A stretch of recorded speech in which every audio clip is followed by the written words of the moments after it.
listening to Medicalize This podcast. I'm Leng Wing. And I'm Tremaine Ansani.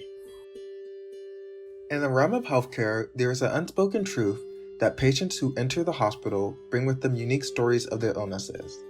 Crushing chest pain at work that refuses to go away, an itch that festers into torment, an inconsolable baby, an ankle twist on a jog from the convenience store, a car crash en route to a wedding, or even an inflamed appendix that requires emergency surgery 3 days before a big exam. For physicians, those stories are the first clues to the source of their patient's problem. But often some stories aren't as straightforward as they seem and require more than just a physical examination to make sense of what the patients are going through. Sometimes, all it takes to give patients the courage to open up about their situation is a simple exchange of smiles, a handshake that indicates alliance, or a reassuring hug to signal, I understand you're in pain and confused. How can I help? Today's guest, Dr. Jon Hallberg, explores the humanistic aspects of medicine through art and how storytelling can offer doctors a way to make sense of their chaotic day-to-day work and connect with their patients on a personal level. Dr. Hallberg is a primary care doctor at the Mill Cities Clinic in Minneapolis and a professor in the Department of Family Medicine and Community Health. He is also the creative director of the University of Minnesota's Medical School's Center for the Art of Medicine and is a 2-time Regional Emmy Award winner for his work on the Trend Cities public television series, Art and Medicine. Our conversation with Dr. Hallberg covers a lot of ground, including his involvement in the arts early on in his career, the unexpected twists and turns in the production of his television series Art and Medicine and its success, what it means to bring a narrative voice to medicine, and his visions for storytelling in medicine and his future film projects. Let's dive into it. Here's our conversation with Dr. Jon Hallberg. Dr. Hallberg, welcome. Thank you very much. It's great to be here with you. I'm so excited to have you on this podcast. I'm a big fan of you and your work. I read articles about you. I watch videos of you. And I really admire what you are doing for medicine as well as the arts. I have a lot of questions about art plus medicine, as well as your journey of becoming a documentary filmmaker. So we're here to talk about all of it today. But first, let's start with you and your background. I know that you are a family medicine doctor at the University of Minnesota School of Medicine. So can you tell us what got you into medicine and why family medicine specifically? Yeah, I was born a long time ago, and I was delivered by a family physician. So I think that is, it's like literally the beginning of my life was linked to family medicine. Now, I certainly wasn't thinking about that for a long time, but now that I'm at this point in my career, I do think that that's sort of an interesting, bookend on one end of my life, that I was brought into this world by a family physician in a small town in somewhat rural Minnesota back in the 60s. And I didn't think about medicine at all. I have no one in the family that's a doctor. But I lived in Belgium. I lived in Europe for 3 years when I was a young kid. My dad ran a 3M plant in New Ulm, Minnesota, where I was born. And then as a promotion, he got to oversee about 6 different 3M plants in Europe. And so we lived in Brussels. I went to the International School of Brussels, surrounded by history. And some kids might play cops and robbers, back in the 70s. But we would often play Army, and I wasn't crazy about that. But when I did, I would be the medic. And I actually had a kid across the street paint a red cross on my little plastic, toy helmet, and I would bandage up my friends if they got wounded. And there was something about wanting to help people that became pretty clear to me, and that was maybe 2nd, 3rd, 4th grade. Didn't think a lot about it. And then in 8th grade, had a biology class. And between sort of human anatomy and being able to dissect a frog and look inside, and I think we had either a cat or a fetal pig, a light bulb went off. And I think from then on, it was at least always in the, as we say in medicine, it was part of the differential. It was always in the mix of what I would be. And then my grandfather died after my freshman year in college. And though I had gone to college to become a physician, I got freaked out because everyone was a pre-med student. I mean, it was always a joke that at my college that, 60% of the incoming freshmen indicated they were interested in going to medicine in some way, shape, or form. And that just sort of scared me away from thinking about it. But my grandfather's death, watching his family physician help out, watching, seeing the neurologist in the hospital, working with him, being at his bedside soon, right before he died, something truly sort of lit internally in me. And then I committed myself for the next 3 years in college to, getting into medical school, and I did. And it's always funny as we apply to medical school, and during interviews, people always say, well, tell me more than you just want to help people. And Right. I get that. But honestly, at the base level of that is the fact that I really wanted to help people. I wanted to be a helper. I wanted to be one of those people that could step up when needed. And I've always wanted, there's something in my DNA about that. So that's probably why medicine. Now, why family medicine, other than the fact I was brought into this world by one, I think that is, I went to a liberal arts college. I was a chemistry major, but I was really a liberal arts kid. And I would have been an English major, maybe if I could have, or my school had offered minors, I might have been an English minor, probably would have had a minor in biology, might have had a minor in religion. I have a big appetite for lots of things. I'm a very curious person.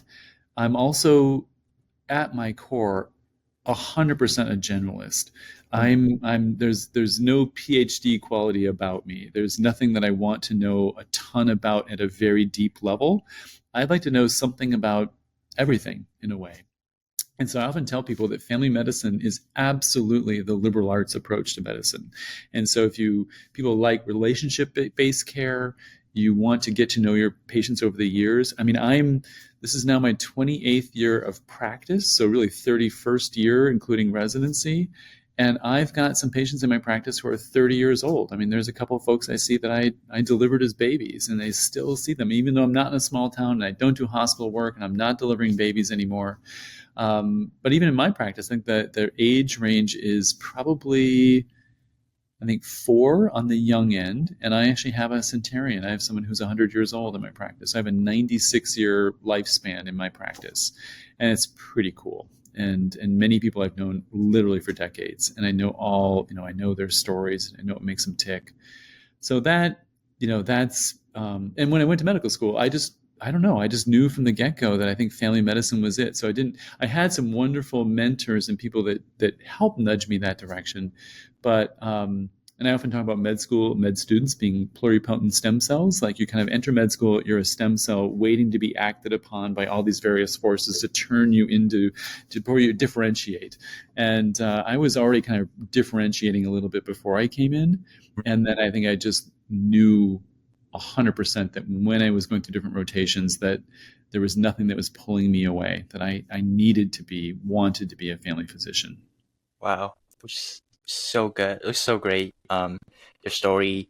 So in preparation for this conversation, I did some research about you and your past. So I know that during your sophomore year of college, you went to a talk by Dr. Al Sullivan, who was back then was the dean of the students at the med school, and he was talking about the 3 majors that he thought was the best majors to get into medical school. Can you tell us what those majors were and what was your reaction to it? Holy cow! This is like the deepest cut I've ever heard. This is amazing. So they had back in the day. I went with I think I went with 2 of my friends. I was in the band, the symphonic band. I played tenor saxophone. I went with 2 percussionists who were a year ahead of me. They were juniors. I was a sophomore. We went to the University of Minnesota to hear kind of like a pre-med, kind of day. And Al Sullivan, he had gone to Sewanee, the University of the South. He spoke several languages. He was from Tennessee, kind of lovely lilt. He was a surgeon, general surgeon, but one of his focuses was breast cancer and breast surgery. And at this thing, can you imagine? So he gets up there and he goes, okay, here are the 3 best majors to prepare you for a career in medicine. Mm-hmm. Greek, history, Wow. and anthropology. And Wow. you can imagine a room full of chemistry, biology, biochem, physics. And I think if there wasn't a groan, there was some kind of a sigh. And, it was just like, you got to be kidding me. And then he went on to say why, right? So Greek, It's the language of medicine. It's really true. I was just having a conversation the other day with a patient about, some anatomical part and how to kind of, the supraspinatus, and then we have the infraspinatus. But if you know that it's really referring to the spine, it's either above it or below it. And, you just go through all the bones, all the muscles, and Greek, throw in Latin as well, right? It's kind of this mishmash of Greek and Latin. And, but I thought that was really interesting, that it's the language of medicine. History, kind of the classic line of how are we ever going to learn about, where we are and where we're going if we don't understand the past. So I think that was kind of the essence there. Like, and medicine is constantly evolving. I often say to patients, we are alive at a really, some terrible things are happening at this point in history and in our lives. But from a scientific standpoint, from a medical standpoint, we're alive at a pretty good time. I mean, there's we have options to treat things in ways that we never could have imagined even 10 years ago, sometimes 5 years ago, but certainly 20, 30, 40 years ago. So history and Greek. And then the third one was anthropology, and the idea being you're entering a profession, a healing profession. You're caring for fellow human beings. How better to understand your fellow human beings than to study anthropology? So I think that was his sort of the essence of his recommendations. Now that I know Al Sullivan or know of him, and kind of I'm older myself and know where he was coming from, clearly he was throwing a lot of that out there for shock value, because I think he was very much a humanities kind of person, and he just knew everyone in that room was a science major. But I do love the fact that he was sort of audacious enough to throw that out there, and he probably has no idea that his words had that kind of an impact on, a sophomore, 20, 21-year-old kid, sitting in the audience that day. And here we are talking about it all these years later. Wow. Were you shocked when you heard that? Oh, yeah. Well, I was shocked, but I was also like, oh, that's cool. Because I really believed, I was a chemistry major out of convenience because I kind of delayed my sort of course by a year. I really didn't enter, the pre-med track until my sophomore year. And a chemistry major, I had to have a year of calculus, a year of physics. At that time, the University of Minnesota Medical School required 5 chemistry courses. So it was a year of inorganic, a year of organic, plus analytical chemistry. And there's only 2 more chemistry courses got me my major. So it was like, okay, this is just out of convenience, not out of love. Don't ask me anything about orbitals or, any physical chemistry or anything like that. I'd be in really hot water. It was not a major of love. But it actually allowed me a lot more elective opportunity because I was able to kind of consolidate things. But, there I was, chemistry major by convenience, but a liberal arts kid at heart. And I really resonated with everything he said. Wow. No, that's amazing. I definitely think there is such a holistic side of medicine. And like you said, just being a doctor and everything that you do, there is a lot of medicine that you do. But you also, as you said, are a liberal arts kid. And you do a lot of art, literally art and medicine. So what motivated you to get involved in arts, and when did it start? Did it start in Brussels? What made you be like, I am a liberal arts kid at heart? What started it? Yeah. Gosh, my dad, it's funny because there was never an aha moment for that or an instant realization. My father was a kid from a really conservative upbringing, a small town outside of the Twin Cities. And he got to college, he went to the University of Minnesota, was an engineering student there. Wow. And I still, to this day, he's now 86 years old.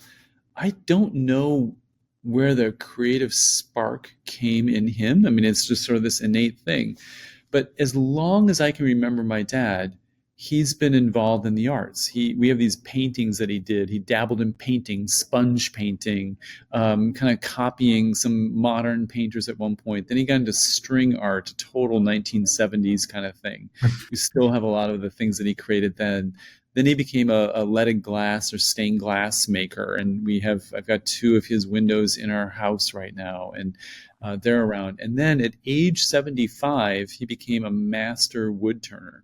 And it produces like almost museum quality things, kind of using his engineering brain to figure out how you turn the wood to make these beautiful works of art. And my mom was a grade school teacher, like a second grade teacher. And she, in the classic kind of 1960s, 70s way, stopped working full time once I was born and my brother was born 4 years later. but she too has this really artistic sense. So I think it's in the DNA.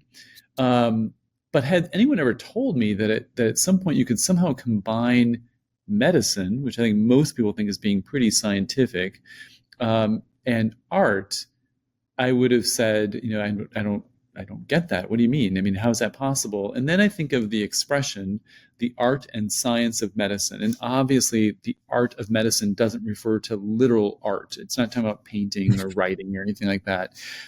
And I think of it as being kind of if I've got this image. A friend of mine, he died about a year and a half ago on his 97th birthday. His name was Robert Fish. He was Hungarian. He was Jewish. He was on a death march in 1944, 1945, from Budapest to a concentration camp in Austria, and was liberated by the American troops. He carved out a career in medicine, very much like this, where he was very rooted in medicine. He was a pediatrician. But later in life, he became this incredible painter. And so he created a painting, and it's called Inseparable, and it's two hands. Imagine sort of a yin and yang, like the two hands are kind of crossing. In one hand is a scalpel blade, and the other hand is a paintbrush. And then kind of between the two is the caduceus, the symbol of medicine with the snake. And the caduceus is actually like a fountain pen. And the idea, and I always think about this, that like the medicine we think of, we probably resonate more with like the scalpel blade. It's precise, it's evidence-based, it's data-driven, it's hard, right? It's got a hard edge. But to practice medicine well, you need the paintbrush, you need the softness. And I think that those are like the human skills, the ability to talk to people, to read the room. When you knock on that door, I think of actors like curtain up. And not that we're acting, but like a game on. When I open that door and I go into an exam room with a family or a patient, I'm instantly reading the room. That's the EQ part, right? The emotional quotient. Like, how do they look? Are they suffering? What's their expression? And when I've known people for 20 years, I can register that in about, less than a second. I can register like that person is in pain. That person looks pale. That person doesn't look quite right. That person's pissed off. That person looks really happy to see me. I can just read it immediately. And I like to believe like that's the art of medicine. And how do I talk to my patients? How do we get to yes? How do we come up with a good plan together? This kind of co-creation that we're doing to come up with a good treatment plan that respects their anxiety and their knowledge and their fears and all of that. And we kind of get to a really good place. So very long answer for a very short question. Sorry about that. It's okay. I love that answer. It reminds me of a quote from Dr. William Osler, which is medicine is the most humanistic of the sciences and the most scientific of the humanities. So I think it's, I love that quote too. I quote that all the time. That's sort of a corollary to like this visual representation of these two hands, one holding a paintbrush, one holding a scalpel blade. Yeah. I've thought about that long and hard, and I really think he captured it really beautifully. And thank you for sharing that and bringing that up. Yeah, of course.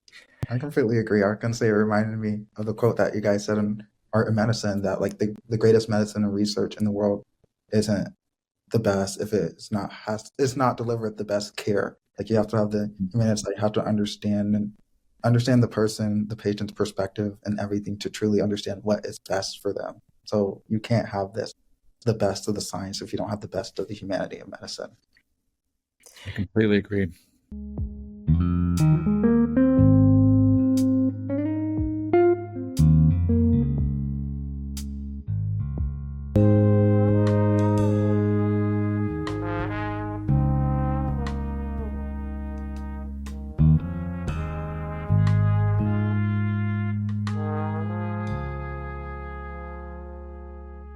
Let's talk about the Hippocrates Cafe. I know it's a program that you created in 2009.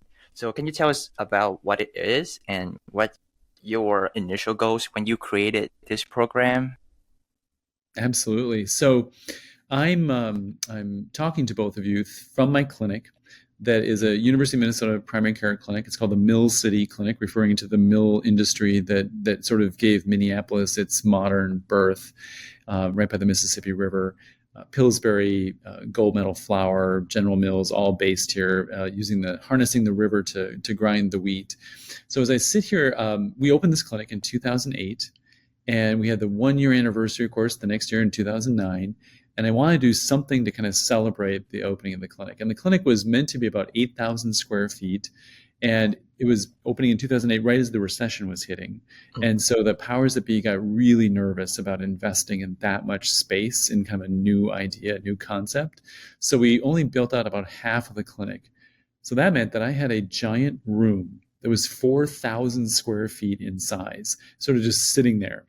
And so keep that in mind. That's part of this story. The other part is that back in the day, I used to get Time magazine. I'd look at Newsweek magazine, but Time magazine in particular. And they had a book review, and there was a book that they were featuring, and it was called Socrates Cafe. And the idea was to go to coffee shops to informally have sort of a Socratic method conversation about deep philosophical issues. But the minute that I saw that book title, Socrates Cafe, I knew that I had to create something called Hippocrates Cafe. So that's the origin of the name and the word, or the words. And the funny thing is, I got permission from my boss, who was the head of family medicine at the time, to work with a design team to come up with kind of a logo called Hippocrates Cafe. And the crazy thing is, I didn't actually know what that was or what it was going to be. But I had this logo, and it looks like it's a Greek key. It's kind of the architectural look. So if you look at a Greek temple, you often see that it's kind of looks like a maze, but it kind of repeats itself over and over again. But there's two holes, and it's actually two snakes. So it's kind of alluding to the snakes of the caduceus, wrapping around the staff. And there's also, in kind of the negative space there, the letter H. So it refers to Hippocrates Cafe. It clearly looks Greek. It has a medical theme because of the eyes of the snakes. It's a little bit off historically because Hippocrates was trying to get away from the idea that the gods, were involved in disease and in human suffering. So it's kind of mixing it a little bit, but people don't look at it too carefully that way. So then I don't know how it struck me, but I had worked with Minnesota Public Radio for a number of years. I was thinking of Selected Shorts, a little bit, a program where actors will read short stories. Of course, this is the land of Garrison Keillor and Imperium Companion. I take care of and did take care of actors and musicians. So I had this whole thing going on. I'm across the street from the Guthrie Theater. They were doing A Christmas Carol like they are now, as I'm sitting here talking to you. It's the annual tradition at the Guthrie Theater. And there was a guy there, one of the actors who I'd worked with, who is actually a colleague now. He's a Juilliard-trained actor who at age 43 entered medical school, and he's a family physician. But one thing led to another, and I got a group of 4 people together, a pianist, a singer-actor, and then 2 other actors, put this thing together called Hippocrates Cafe, and I created a show all around the common cold and influenza. And so we did, Adelaide's Lament from Guys and Dolls. I read a letter that was written by a nurse at the University of Minnesota during the 1918 influenza pandemic. And again, I didn't really know what it was, but I gathered about 100 people. We had some champagne to celebrate the 1-year anniversary of the clinic opening. And I asked people for feedback. So it was about maybe an hour long. Got some great feedback. And the very next time I did the next show, I changed how we did the show. I would we'd start with music. I'd welcome everybody. I'd introduce the actors, the musicians. I'd introduce the topic and the first piece. I'd sit down. The actor would come up, would read the piece, followed by music. Then I would come back up, introduce the next piece, kind of set it up, sit down. The next actor would come up, read that piece. And so in the course of an hour, it has like a radio feel, a live radio show, but it's not broadcast, it's not recorded. And I did that for about 10 years. We did 118 shows, 8 states, worked well at conferences. I did a couple shows at the Cleveland Clinic, a few at the Mayo Clinic, did a couple at Stanford, one at the Minnesota State Fair, Texas, all over the place. And it was absolutely a blast. And it was really fun. It was a way to share complex health information using actors and musicians. And the tag for the show is Healthcare in Context Through Story and Song. And I did that. And the last live show we did for quite a while was on Friday, March 13th, 2020, right as the pandemic was hitting. And literally that was our last show. And the show was called In the Time of Plague, because I knew kind of what was coming. And so we explored plagues in general, not bubonic plague in particular, but plagues in general through history, and kind of setting up what we kind of knew was coming. Is it just like coincidence that you just like came up with the name and then all of a sudden COVID hit and No, that was very planned. In fact, I had an opportunity to go back to my alma mater, and I taught twice. I went once when I was a third year family medicine resident, and I taught a 1-month January course, and it was called Plagues and Pestilence: AIDS in Perspective. And then I went back that was 1995. And I went back 6 years later in 2001. I shortened the title tremendously. I just called it Epidemic with a capital, with an exclamation point at the end. But basically exploring diseases, archetypal diseases like bubonic plague, leprosy, yellow fever, cholera, doing so though in this sort of scientific but also historical context. And I think that I've always loved microbiology. I've always loved that because of the perhaps disproportionate influence infectious diseases have had on the shape of human history over the years. And that's always been like a little bit of an armchair historian that way, I suppose. So I've been looking for an opportunity to do a show, a Hippocrates Cafe show, kind of around this topic. And, here we were in March and just kind of knew something was up, and put that show together. wow. How long did it normally take you to like plan out a whole show, from like getting the guests and everything for like a Hippocrates Cafe? Yeah, Was it like boy. weeks, months, or because I can imagine Sometimes days. Sometimes days. I mean, yeah. I mean, it was insane. One year, I think it was like 2016 or 2017. I think I did 18 shows, maybe 20 shows in 1 year. It was insane, and it was way too much. And I was doing it all myself. I had no assistant. I would reach out to the actors. I would put the program together. I'd meet with them, go over the parts, put it together, figure out kind of what my narration would be. I'd meet with the musicians. We'd figure out what music was appropriate. I really don't know how I did it. I was younger, obviously. And it was a passion project, and it was really, it was great to do it, but it was too much. But yeah, I can put a show together in days. And of like the 118 shows that I did, I never did one that was exactly the same. I always tweaked it a little bit, even if it was kind of like, a repeat. We had kind of a fun Halloween theme show we had called Bite Me. And it was all about things that bite and whether it's and hard to explain it all here, but it was really, really fun. Everything from bed bugs to leeches to snake bites to the vampire myth having its origin in tuberculosis and a few other, conditions, rabies. So that was really fun. But a brand new show, I mean, it can take a while. It can go days to weeks is probably the range to make a show.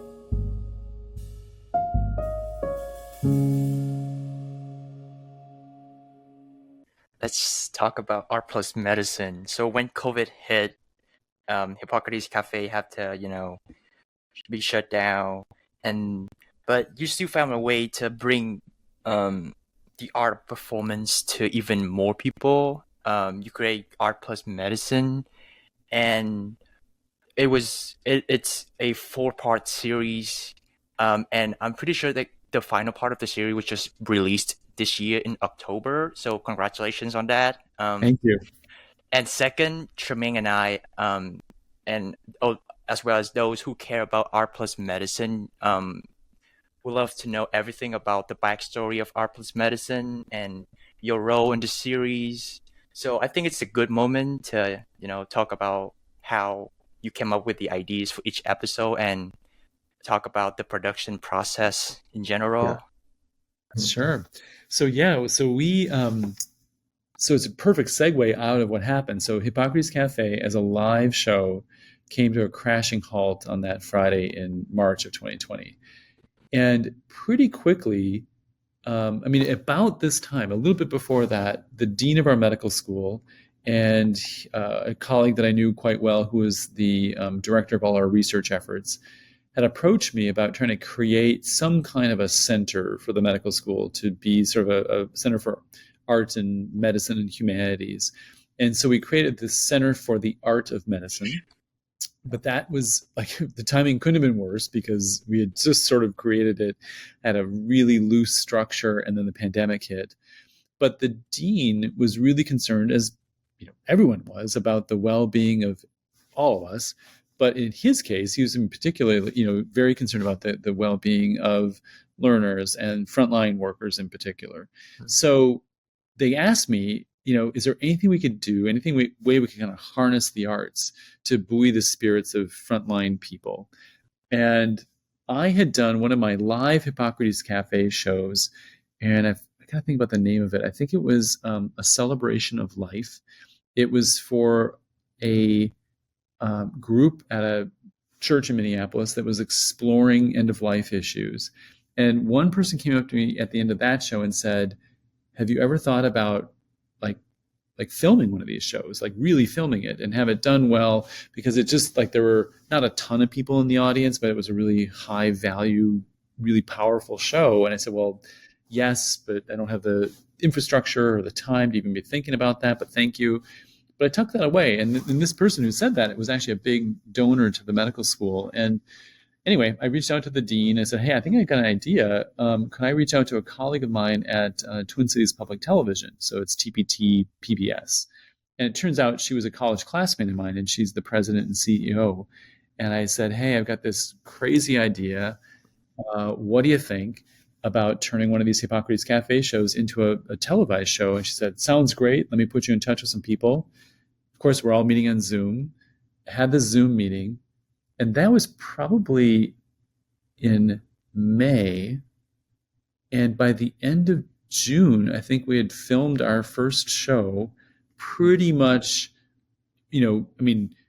I never met, I knew the people, and we pieced this one together. And we actually did call that first show Hippocrates Cafe, Reflections on the Pandemic. And I'll never forget this. We were getting a little nervous about well, what if we don't get the show out there before the pandemic ends? And thinking now, that was not a problem. We had 3 years to pull that off.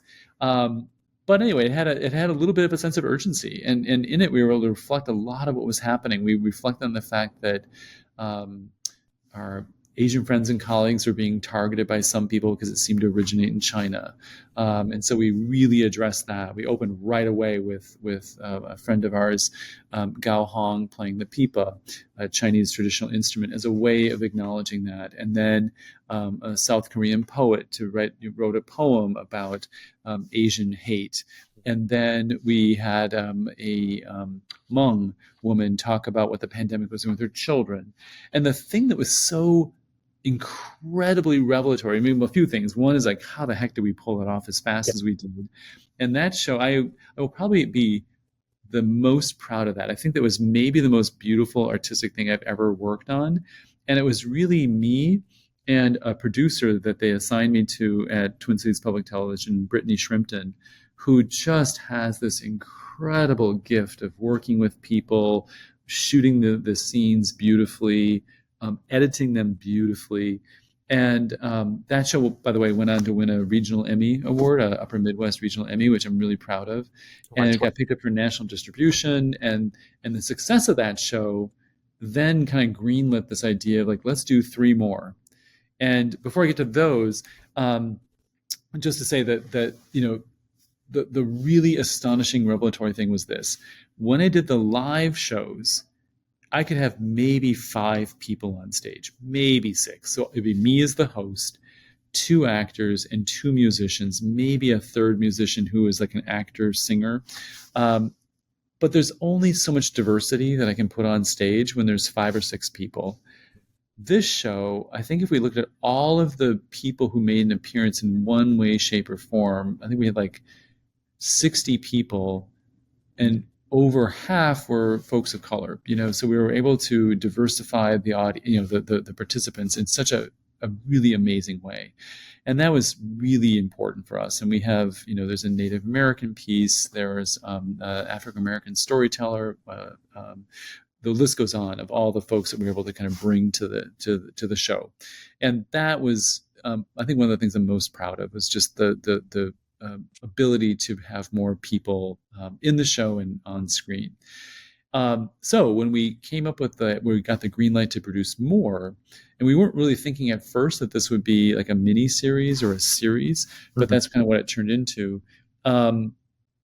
One little side note, Hippocrates Cafe, as much as I love that, in a TV guide, it's really hard to know what that is because people think it's a restaurant or that that's a coffee shop, and they're not quite sure what they're about to watch. So they came up with what looks on paper like art plus medicine, but we say art and medicine. So the series is Art and Medicine, and that became the series title. And we even repackaged that first show so now it's all consistent and it's all part of that series. But it was very clear, being in Minneapolis, where George Floyd was murdered, that something about race just simply had to be the next show. So that was a no question, this is the next show we're going to do. So we did Art and Medicine, Speaking of Race, second show.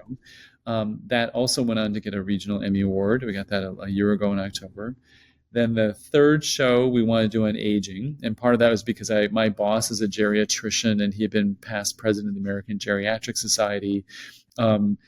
There's no secret that most of the people who watch public television are folks who are of a certain age, and so having one on aging made a ton of sense.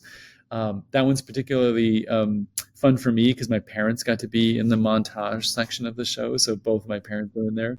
And then the third show, which was hands down the most difficult thing I've ever worked on as far as an artistic piece, was on disability, and for all kinds of reasons. And folks that I worked with who themselves are people of color will say that where we're at with disability and how we talk about it and how we engage is about 20 years ago. It's like where we are, we've made some progress with conversations around race. We still have a long way to go, but like conversations on disability are still maybe like 20 years from now where they should be.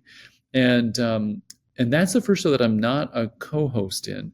That was a very conscious decision on my part to sort of step back, be more behind the camera than being in front of it. And I really have enjoyed that more of a production role or a producer role.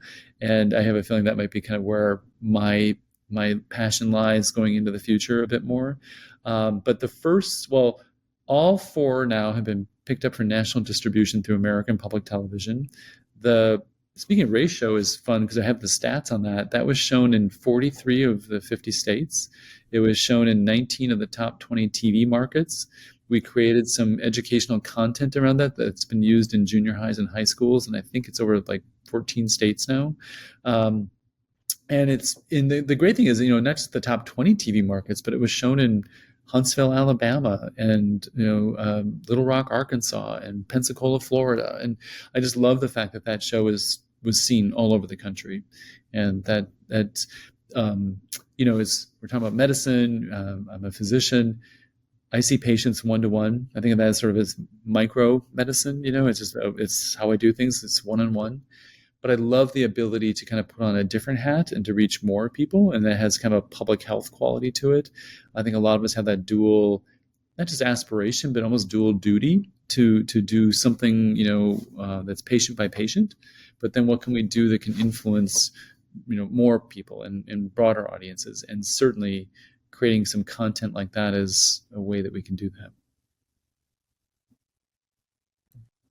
Completely agree. Just first of all, just amazing show. I'm so glad it's getting national distribution because I feel like there's so many amazing stories that were told through like healthy aging, which was the aspect of aging that you often don't get to hear or get to see, but also just through every single person's story, through their poetry, through their art, of seeing all these different perspectives that were beautifully told and immaculate.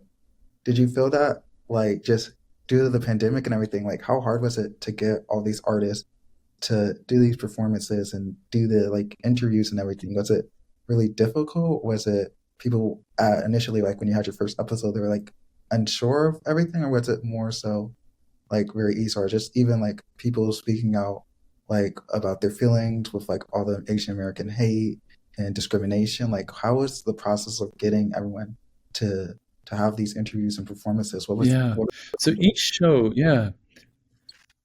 had its challenges. The first show is just because we frankly, and we were that show, you see us wearing cloth masks because that was still kind of acceptable at that time. My co-host and I are standing roughly 6 feet apart, so this kind of awkward, on the stage there. When they filmed all of the different scenes, it was basically the producer, a sound engineer, and the photographer. That was it. So it was like the smallest possible number of people present.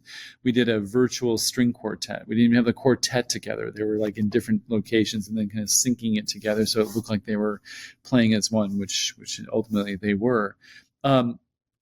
Because I think every aspect of the economy was hit hard in the pandemic, especially those first 3, 4, 5 months. But I think no segment of the economy was hit harder than the performing arts, and that went on longer. I mean, restaurants figured out ways to serve people outside or to have curbside pickup. People still used, planes to some extent to travel, but theaters were shut down. I mean, all actors were basically instantly unemployed. And so when we were offering, and we paid everyone that you see that's on screen is offered some money. And not that it would take money to make that happen, but in that first show especially, those were all my friends basically that almost, so many, it was just a great way to reach out to people I'd worked with in the performing arts community, throw them some kind of help. But they also had all been in Hippocrates Cafe shows, and they kind of knew the power of the live shows, and the idea that we were turning into a televised one was really fun. So then, like with the next show about race, those are all people in healthcare. We decided to take a very focused look at people who are like physicians of color, and there's at least one medical student in there. There are a couple residents. Most of them are practicing physicians. Very happy to participate, but some of them told some really difficult stories. So I think emotionally that was really hard for a couple of them, and one in particular I can think of. Then with the aging show, not that difficult to find the people, pretty easy.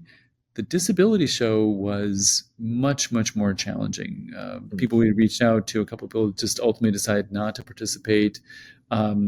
Hard to get a hold of a few folks, because if you have a particular, strong disability, it's just harder to, communicate, to get to the, you don't just pick up the phone if someone's deaf, or, it's just tricky. And then there were layers there.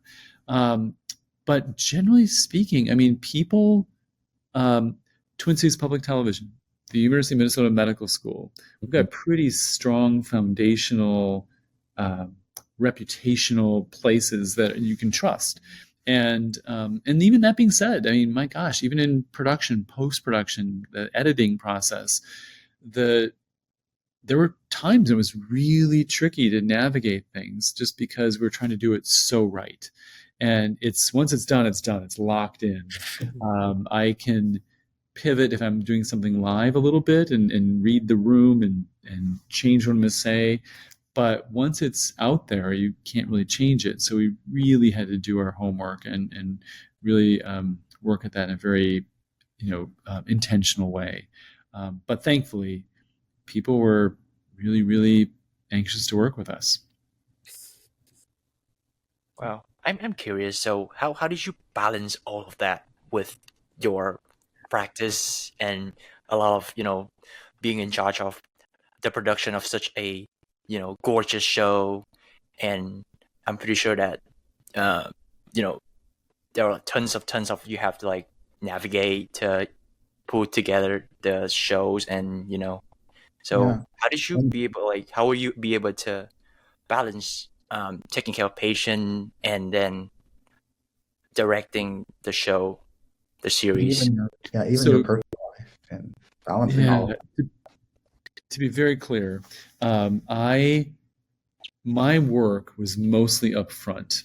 sort of helping to put things together. And so the first show, it was really me and Brittany, and that's probably why that show will just always loom so large in my sort of occupy such a huge place in my heart. I think this is because it was such a labor of love. The fact we pulled it off at the height of the pandemic, we didn't have immunizations, we didn't know what was going on. Also, I just wasn't as busy in clinic at that time. We didn't really kind of ramp up until June, July of that summer, getting kind of back to normal. But I didn't have a lot of other things on my plate because we weren't meeting in person and trying to figure out how do we navigate this new world of Zooms and Teams meetings and all of that.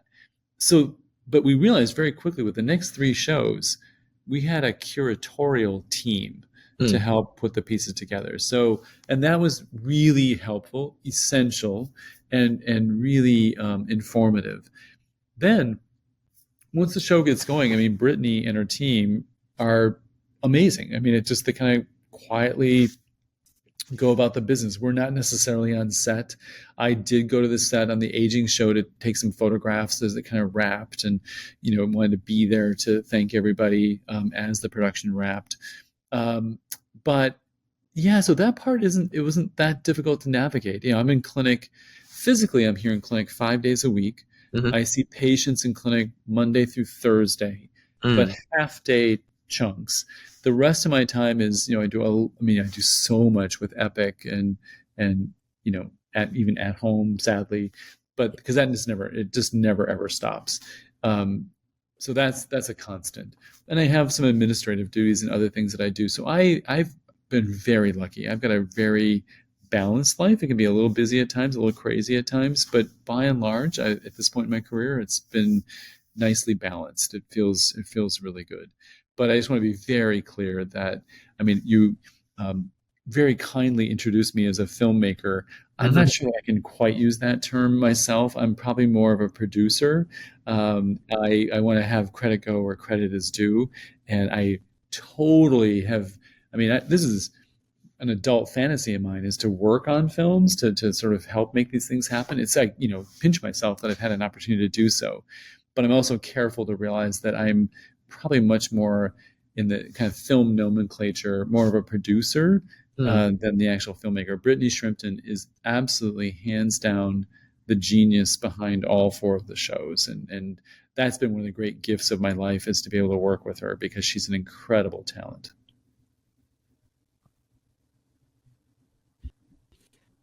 So I have a quote from Kevin Kling, who was featured in, I think, all of the episodes of Art Plus Medicine. And one of the quotes that he said that stood out to me was, "We often use art as a language or a conduit to our deeper selves. Art also provides a landscape where we can investigate and challenge our personal and societal beliefs." I don't know, there's something about watching the series, and it feels so intimate to me. Even though I was watching the series through a screen, I can picture myself watching the performance like in person or live. So I'm pretty sure that other people also feel the same way. So I want to ask you, what is it about the series that you think resonated with people so much? Yeah, so I'll start for a second with just one of the shows, and that's the disability show. I think it would be impossible for anybody to watch that show and not come away and be profoundly moved, and to realize, like, I never thought that a person who has sort of an ADHD mindset would read poetry that way, or see poetry in their mind's eye that way, or that you can make music that way when you've been paralyzed. The list goes on. It's just incredible. So I think that there's something intrinsic about working with creative people, and in that show in particular, every one of those folks was an artist, that is very disarming. These are not actors. They're real people. They're telling their really profound thoughts. Kevin was scripted. He's a storyteller. He's a professional storyteller. Those words, if he had said those words off the top of his head, which I know is capable of doing, but that would make me so insanely jealous. I know he's a good wordsmith, and he kind of crafted those words. But when you hear the people, I mean, they're being interviewed. Those are spontaneous thoughts. And of course, it's edited, but they're telling you heartfelt thoughts and sharing things, and they're getting a prompt. And yeah, there could be retakes and things like that, but it's all very, very natural. And I think that there's something about the show and the series that that draws us in. In fact, when Dr. Salamab and I did this Speaking of Race show, we sort of talk about that in the opening. Like, this is hard, but we invite you in. We invite you to sit down and listen to our words, let them kind of wash over you, and then think about it and let it kind of percolate. So I think that what we try to do with this series, which frankly I think is unlike anything else on television, it's, talking about medical topics, which of course are humanistic topics, right. The pandemic, race, aging, disability. These are big, broad topics. And you probably can tell too with the shows, like there's nothing in there about, other than the first show, of course, we wanted people to get vaccinated when vaccines came out. We wanted them to be respectful and to wear masks and do what we could to try and mitigate the effect of the early days of the pandemic. But other than that broad sort of admonition, there's nothing in the shows that is, dated, in the sense of, like, if we give medical advice, at some point that medical advice is probably going to be dated and no longer applicable. But the human experience, the telling of those stories, that's timeless. And I really think that that's a big part of that. It's just the timelessness, the authenticity, the compassion that comes through, the empathy, all of that. No, I completely agree. Something that art medicine does bring is just that compassion and that intimacy, and it being so informative, hence it being nationally recognized. Have you feel that that's changed how your patients have interacted? How your patients have interacted with you in the clinic, or have you interacted with your patients? So here's a hard reality. I would bet that the vast majority of my patients have no idea that I was involved in this. It's public television. It's we do have a monitor in the lobby, and we put, we have a couple of the shows kind of out there for people to do it. You have to hit the QR code and watch. But yeah, I don't. So it hasn't changed anything in the sense of it's Jon has been their family physician for a long time. I mean, many of my patients know that I've had some leadership positions, in various capacities at the U. They know that I was on Minnesota Public Radio for about 18 years. There was a time when I was working with the Minnesota Twins. So, I mean, like, people have pieced together things, and like, I think everyone knows just a little bit different aspect of me, but not the whole story, because it's not something we talk about. And it's so there too. Like, they most people do not know that I was involved in these shows. So it's a humbling, kind of lovely thing to be involved with, and I like it that way. Yeah, you're like Batman, like hero, like. Wow. I never thought of it that way, but thank you. Although I don't think, there's no, what's his name? Wayne. Bruce Wayne. Bruce Wayne. Yeah. Indeed, Bruce Wayne. Yeah, but thank you. I never thought of it that way. Let's talk about the future. So, what are your future plans for Art Plus Medicine? Are you gonna do more series like that, or you think is this like where it ends, or should end? So, great question. I've given this a lot of thought. I think anytime you kind of dip your toes into these waters, how can you not be sort of like taken by it a little bit? Like, man, this is kind of fun. And I mean, going way back, when my first practice, when I was done with residency, was in downtown Minneapolis on the Nicollet Mall. And one thing led to another. But within the first 2 years, I was kind of the set physician for a lot of the movies that were being shot here in town. So I've been a set physician. I got called to the Fleetwood Mac concert backstage to help out because my office is right downtown. I could walk over to the Target Center. I've had a really, really fun career and bringing all these different elements together. So I think that because I was sort of, tasted film work even back then in the mid 1990s, that has always been sort of this secret, if I could do one thing, I would love to make a movie or be involved. What the show, so the live show, I did it for 10 years. It was great. It's turned into something else. This series is probably it. I mean, as far as that goes, I don't know that we're going to continue doing art and medicine series. They're expensive. We've got to come up with the money either from philanthropy or from a grant or the state legacy fund that we have that's authorized with the legislature in Minnesota. It's just it's a lot. So one of the things I've done is I've taken Hippocrates Cafe, since I'm doing very few live shows anymore, and I'm turning into something called Hippocrates Cafe Productions. And what I hope that will be is maybe the world's first film production company based in a medical school. So that's kind of what I'm working on. So I just had a meeting today with a local filmmaker who he has a film on HBO. He was one of two DPs. He was two directors of photography, and it's called "You Were My First Boyfriend," and it's getting some buzz. It premiered at South by Southwest. So I've actually engaged him to be the director of a documentary short that we're going to do about direct care workers. So people who are employed by a family to take care of somebody, generally an older person, often with dementia. And we got a grant from HRSA, a federal grant, but it's also through a local geriatrics program we've got here to sponsor that. So that is my true first foray into being a producer, an executive producer, coming up with the money. I would probably have two titles. I'd probably be executive producer and producer, because I'm going to kind of help with the content creation of it. And that's kind of a direction I'm going in. I've also written a screenplay. I want it to be an animation. It's a story about a woman with leprosy in the Middle Ages. I found a document from England from the 1300s which describes how a priest would basically tell somebody that they're no longer part of society, and it goes through the whole ritual of how they would sort of expel someone from society.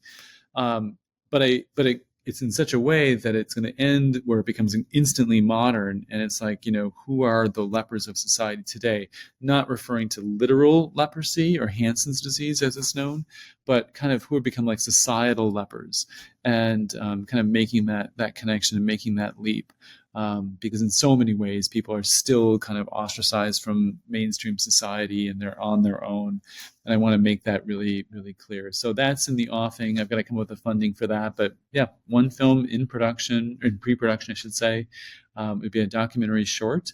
And one of my fantasies is I would love to go to a film festival with a film and be able to be there and do a little Q&A after it's been shown. So yeah, we'll see where that goes. But that's kind of where things are. Hippocrates Cafe Productions, and that is a little bit of my strategic sort of phased retirement plan someday, is that I would love to be able to kind of slide over more toward that. And the idea of working with people and helping to come up with the financing to make their dreams come true is very appealing to me. That's really, really, really exciting. And I will definitely be one of the first to see your films and all the productions that you do and go to the film festival. Thank you. So, do you want to end this, Tremaine? The Yes, question. I can. Well, first of all, just thank you so much for indulging your time to speak to us. I just want to end off with a question for what advice would you give to any healthcare professionals or any person who's interested in integrating creativity into their practice but doesn't know where to start or where to begin? What would be some advice that you would give? And also, not even just to healthcare professionals, but just to people in general who's looking to connect to arts or looking for a way in which they want to express the creativity that they have in themselves. Yeah, so I think if somebody is thinking about going to the health professions, I'll start with that, or they're in the health professions. to get into that line of work, I think already people are creative on some level and have been. There's always this story about how everyone in third grade is an artist, and by the time you get to eighth grade, no one's an artist. Like that gets kind of beat out of us in some way. Like, why did that happen? It was like so much a part of being a kid and being fun and having fun and being creative and drawing and just being free with that. I would encourage people to, life changes. We have to pivot. We have to focus on studies, or we have to, devote time to whatever that pursuit may be. But I don't think it has to be at the expense of that inherent creativity that one has. There's so many examples, but at Harvard, they have the Longwood Symphony. And so all these like Harvard medical students and residents and faculty are really accomplished orchestral musicians. Well, they keep playing. Like, yes, exactly. Like, keep playing. Don't lose that. When I was a medical student, I know I probably should have studied even more than I did. And I certainly studied a lot. But I also made it a point to go see movies. I saw one of the most powerful films I've ever seen, Do the Right Thing. I saw that when that premiered, Spike Lee's film. And like the impact that had on me and has on me to this day. I think that so you can be passive, you can be consuming artistic content and creativity, whether you're a viewer of an art museum or looking at photography or reading a book or reading poetry, but you can also be a creator. And gosh, these days it's so easy to be a content creator. That's creativity. And so I think, and then I'm a huge fan of listening to your inner voice, listening to possibilities. One of my favorite book titles is The Art of Possibility, and I've always taken that to heart. I'm not a schmoozer. I don't do things to suck up to people, but I am true to myself, and I am curious, and I try and be kind. And I think that if you do those things, are those things, that sometimes things happen. Opportunity comes our way when we not least expect it, but you just have to be kind of open to those things and not be afraid to, for me to reach out to someone at TPT and say, hey, I got this crazy idea. What do you think we make a TV show about this? And, the opportunity was right. And it's turned into this incredible partnership. So it's saying all that. I also feel like, I want to star in a Hollywood film, but I'm a medical student. Like, that's probably not going to happen. So I think that you can try too hard. You can try some avenue that just frankly isn't going to make sense. You want to kind of set your expectations properly, but being authentic, being who you are, being curious, being creative, there's just no way to know where that might go. But I think it's going to have a really interesting output, interesting potential, amazing potential. Wow. So there you go. Our conversation with Dr. Jon Hallberg. Thank you so much for coming to our podcast. Thank you so much. It was my great pleasure to be with both of you.